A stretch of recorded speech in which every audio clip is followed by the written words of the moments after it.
जय महाकाल। हम हैं आज काशी की पुण्य नगरी में और आज हम लेते हैं हमारे रामाश्रयी श्री प्रवीण पालीवाल जी का इंटरव्यू कि उन्हें इस महिला मंडल का प्रोग्राम कैसे लगता है और वो हर बार जाते हैं तो उनका इस बार कुछ नया अनुभव कैसा रहा, तो आप बताएंगे हमें कुछ।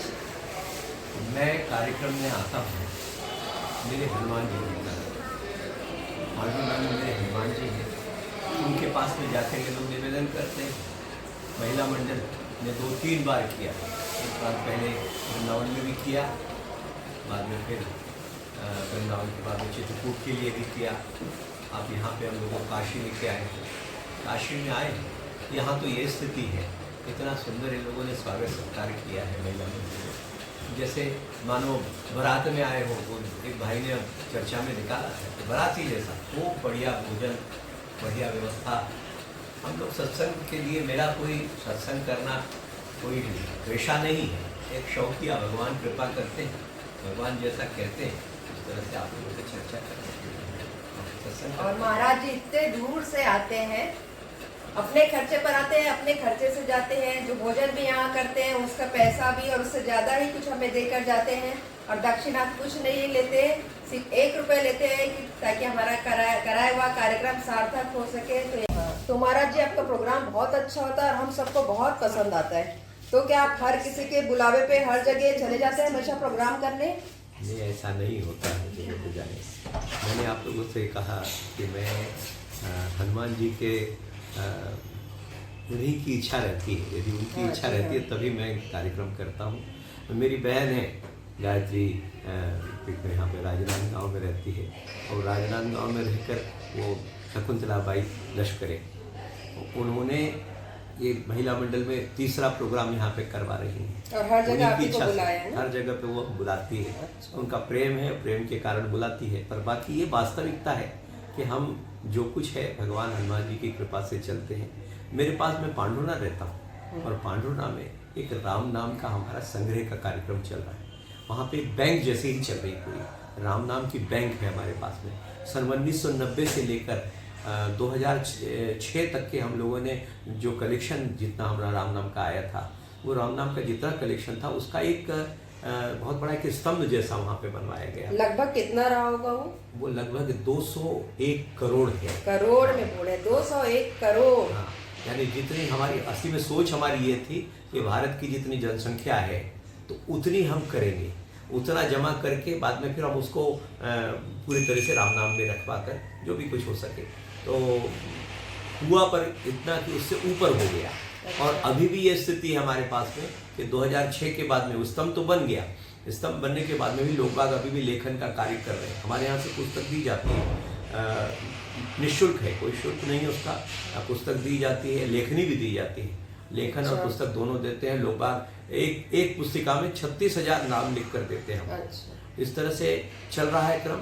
और ऐसे कई लोग हैं जो गुप्त रूप से भी हमारे पास में राम नाम पहुंचाते हैं। अभी जैसे अब मैं यहाँ पे ही कार्यक्रम में आया हूँ और लोगों ने यहाँ पे राम नाम का पुस्तक लेके आए हैं। हाँ, मैंने आप लोग देख सकते हैं कि कई डिजाइनों में लोग राम नाम लिखते हैं, मैंने भी देखा है और बहुत जल्दी पूर्ण कर देते हैं। हाँ, ये लिख के लोग बाग हमारे पास में जमा करते हैं। हम लोग इसको सब पूरे अभी जमा है, फिर से लगभग 201 करोड़ के लगभग, तो फिर से हमारे पास 200 करोड़ के ऊपर में फिर से अभी हमारे पास में संग्रह पड़ा हुआ है। अब क्या होगा, कई लोग पूछते हैं, हम लोग भी खुद भी सोचते हैं कि क्या होगा इसका।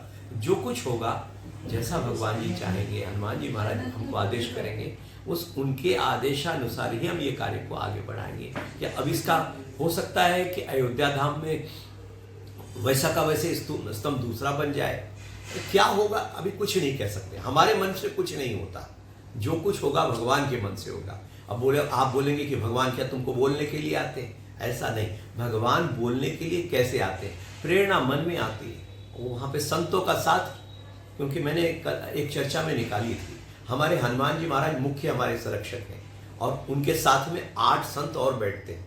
8 संत बैठ के 9 लोग निर्णय लेते हैं कि क्या करना चाहिए, तो वैसे ही निर्णय आगे होगा। तो जो हनुमान जी निर्णय लेते हैं उसको आप आगे बढ़ाते हैं, उसी निर्णय को आगे बढ़ाते हैं। उसी परंपरा को लेकर हम प्रवचन करने भी आए यहाँ पे। तो आपके हनुमान जी है अभी आपके पास? बिल्कुल हमारे साथ में चलते हैं और वहाँ पे राम मंदिर में स्वयं बैठे। जैसे कि महाराज जी ने बताया कि ये इन्होंने 1990 से राम नाम लिखने की बुक छपाने की शुरुआत की है, तो इसकी प्रेरणा महाराज जी आपको कहाँ से मिली है, जरा बताएंगे? देखिए हमारी दादी, अच्छा, मेरी आपकी दादी थी, वो दादी जी का यही क्रम चलता था। हमको इस धार्मिकता की लाइन में लाने वाली भी हमारी दादी जी हैं और वो दादी जी के ही स्मृति में ये क्रम चल रहा है। दादी जी जाने के बाद में उन्हीं की स्मृति में हमने सन 1990 से ये चालू किया था क्रम और वो लगातार चलता हुआ आज तक के क्रम चल रहा है। 2006 में तो स्तंभ जो बना है, उस स्तंभ के बारे में भी आपको ये बोलना चाहूँगा, स्तंभ पूरी तरह से बंद कर दिया गया है। कई पीठों के वहाँ पे कई साधु संत महात्मा वहाँ पे एकत्रित हुए और साधु संतों के सामने वहाँ पे उसको स्तंभ को प्राण प्रतिष्ठित, विधिवत प्राण प्रतिष्ठित की गई है। ऐसा स्तंभ का निर्माण हुआ है। तो चलिए, आपसे मिलकर हमें बहुत अच्छा लगा। जय सिया राम। जय सिया राम। जय श्री राम। हेलो एवरीवन, मैं हूँ दीप भारती नारी और इस चैनल में आज हम मिलेंगे हमारे महाराज जी की सुपुत्री, इनका नाम, इनका परिचय और एक बहुत अच्छे प्रोजेक्ट पर ये काम कर रही है, उनकी जानकारी हम उन्हीं की जुबानी सुनेंगे। तो चलिए सुनते हैं। दीदी पहले बताइए आपका नाम क्या है और आप कहाँ से आ रही हैं? नमस्कार, मेरा नाम है डॉक्टर निधि पालीवाल और मैं बैंगलोर में रहती हूँ। मैं श्री प्रवीण कुमार रामेश्वर की बेटी हूँ एंड मैं डेंटिस्ट हूँ। मुझे डेंटिस्ट्री प्रैक्टिस करते हुए 15 साल हो चुके हैं और पिछले 5 सालों से मैं नदियों के ऊपर काम कर रही हूँ। हम रिवर कॉन्जर्वेशन और राइट्स ऑफ रिवर्स के लिए काम कर रहे हैं। ठीक है, इसमें काम क्या किया जाता है? जैसे मैंने कल आपको देखा, जैसा आप कल से आए हैं, तो दीदी ने ना बॉटल का पानी यूज़ किया ना डिस्पोजल यूज़ किया, तो उसके पीछे आपका क्या उद्देश्य है? जब हम किसी भी जगह पर मिलते हैं या हम लोग ऐसे गैदरिंग होती है, हमारे जो पूर्वज थे, क्या उनके पास में प्लास्टिक की बॉटल्स हुआ करती थी? वो कैसे काम किया करते थे? उनके पास पानी कहाँ से आया करता? स्टील के बड़े बड़े जगों में या बड़े कंटेनर्स में पानी रखा जाता था और हम स्टील के ग्लास से भी पानी पीते थे या सबसे बढ़िया कुल्हड़ से भी पिया करते थे। पर आजकल सहूलियत हम ज़्यादा इम्पोर्टेंस देते हैं और हम 2 मिनट नहीं सोचते कि पानी पी लेने के बाद में हम जब इसको फेंक रहे हैं, ये कहाँ जाता है? ये सारा कचरा या तो लैंडफिल में जाता है या फिर नदियों में जाता है। तो मैं इसके बिल्कुल पक्ष में नहीं हूँ। Single use plastic totally ban होना चाहिए। प्लास्टिक वाटर बॉटल्स कन्वीनियंस के लिए होती है, ज़रूरत नहीं है। तो मुझे लगता है कि उन्हें अगर बंद कर दिया जाए और उनका कम यूज़ होए तो हमारी नदियाँ और हमारा एनवायरनमेंट बच सकता है। मतलब एनवायरनमेंट को हमें सुरक्षित रखना है, इस उद्देश्य से यहाँ पे कार्य करती है। और जहाँ जाती दीदी अपनी बोतल लेकर चलती है, उसमें ही पानी भरवाती है, उससे ही पीती, ताकि उनके द्वारा कोई भी पानी वाला कचरा ना हो। और अपने प्रोजेक्ट के बारे में थोड़ा जानकारी दीजिए हमें। तो हमने ये नदियों के ऊपर खोज करना शुरू किया। मेरी क्यूरियोसिटी थी हमेशा ये जानना कि हम जब किसी बच्चे से पूछते हैं, छोटे बच्चे से पूछे कि ये पानी कहाँ से आ रहा है, तो वो कहेगा आरओ से आ रहा है या नल से आ रहा है। पर वो नल में से भी कहाँ से आ रहा है? तो ज़्यादा से ज़्यादा बच्चा ये कहेगा कि म्यूनसिपैलिटी भेज रही है।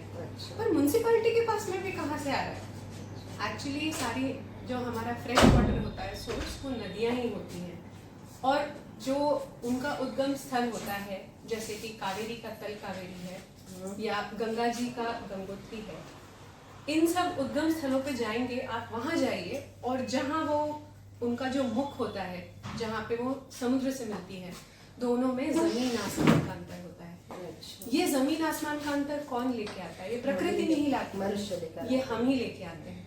तो हम इसी ऊपर खोज कर रहे हैं कि ऐसा हम क्या करते हैं कि इतनी खराब हो जाती है। तो आप थोड़ा राय दीजिए कि हम उसे कैसे सुरक्षित और साफ रख सकते हैं नदियों को, कि वो प्रदूषित ना हो। नदियों का प्रदूषण होने के कारण कई हैं, उनमें से एक सिंगल यूज प्लास्टिक है। दूसरा, जो बिना सोचे समझे केमिकल्स और लिक्विड डिटर्जेंट, डाइंग फैक्ट्रीज और इंडस्ट्रियल वेस्ट जो पानी में जा रहा है, हमें उस पर रोक लगाना चाहिए। जो नाली सारी छोड़ दी जाती हैं, ये हमारी कल्चर में या हमारे संस्कृति में कभी नहीं था कि हमारा नाली का पानी हमारी नदियों में जाए।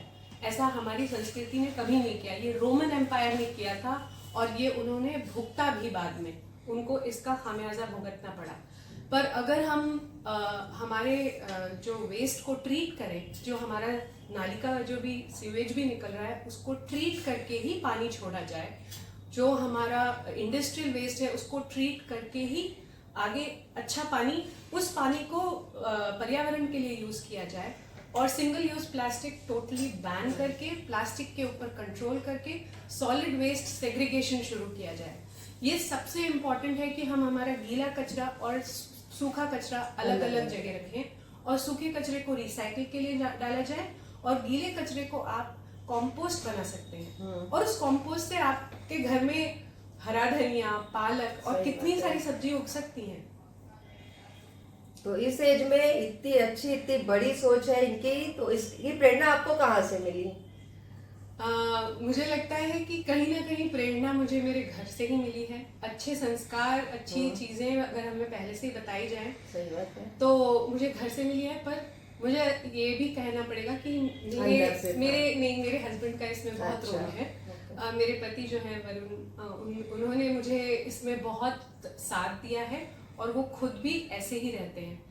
मिनिमल कंज्यूमरिज्म, जो आप इंसान अपनी नीड पर, ना कि चाह पर, आपकी इच्छा है और आपकी ज़रूरत है, ये दो अलग अलग चीज़ें हैं। मेरी इच्छा है कि मैं ये कपड़ा खरीदूं, की ज़रूरत है कि मैं कपड़ा खरीदूं। क्या हम इन दोनों चीज़ों में भेद कर सकते हैं? तो हम उसी सिद्धांत पे चलते हैं, और हमारी दोनों बेटियों को भी हम वही सिखाते हैं। तो वो आज 13 साल की और 11 साल की उम्र में जानती हैं कि क्या ये उनकी ज़रूरत है या उनकी इच्छा। तो इन सब की शुरुआत सबसे पहले हमें हमारे घर से ही करनी होगी, घर से, आस पड़ोस से। और इस तरह जैसे हम बदलेंगे युग बदलेगा, हम सुधरेंगे युग सुधरेगा। तो इसी प्रचार प्रसार के साथ हमें आगे बढ़ना है। तो दीदी आपका धन्यवाद, और आगे जो भी आगे जो भी हमें आपसे जरूरत होगी, आवश्यकता होगी, उसके लिए हम आगे आपसे मिलते रहेंगे। तो चलिए, आपका बहुत बहुत धन्यवाद। और ये बता दीजिए आपको हमारे प्रोग्राम में आकर कैसा लगा? बहुत अच्छा लगा मुझे, आपकी जो ये क्यूरियोसिटी है और आप जिस तरह से इस चीज़ को सबके सामने लाना चाहते हैं, ये अपने आप में मुझे बहुत ही अच्छा लगा। क्योंकि आजकल कोई इस चीज़ को ध्यान भी नहीं देता है कि पता नहीं क्यों नाटक कर रही है, कि अपना बॉटल लेकर के घूम रही है, कि अपना ग्लास लेके घूम रही है। कारण क्या है? कोई अगर उस चीज़ को जानने की कोशिश करे तो हमें नजरिया बदलने की जरूरत है, और आप शायद लोगों का नजरिया बदल सकती हैं। Thank you so much. Thank you so much. तो चलिए मिलते हैं फिर हम लोग बाद में।